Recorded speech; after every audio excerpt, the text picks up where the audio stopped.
نجمیدین مکملов راننده سابق زید سعیدов که بعد از آشوب عبدالحلیم نظرزاده در ماه سپتامبر سال 2015 همراه 4 برادرش بازداشت و بعداً زندانی شده بود، آزاد گردیده است. مکملов در زمان وزیر صنعت تاجیکستان بودن زید سعیدов راننده اش بود. مقامات دادگاه نجمیدین مکملов را بر اساس ماده 347 کودکس جنایی تاجیکستان یعنی خبر ندادن از جنایت عیبدار کردند.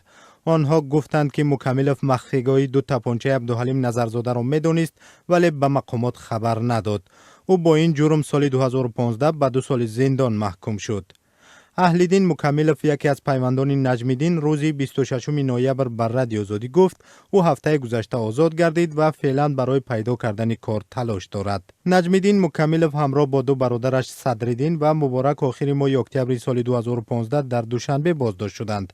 ولی قناعت و میرزا 2 برادر دیگری او پس از آشوب حاجی حلیم بر روسیه فرار کردند. میرزا مکملov یکی از این برادران راننده حاجی حلیم بود که از روسیه استرداد و 10 سال زندانی شد. قناعت مکملov که 10 سال زندان حکم گرفته بود ماه مارت امسال بر اثر بیماری سیل در زندان درگذشت.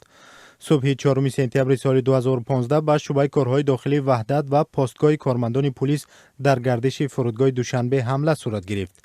مقامات این حمله را کاری دست عبدالحلیم نظرزاده دانستند که تا آن روز معاون وزیر دفاع تاجیکستان بود. عملیات علیه این گروه در دره رامی 12 روز دوام کرد که در پی آن 14 تن از کارمندان مقامات انتظامی و نزدیک به 30 تن از اعضای این گروه کشته شد.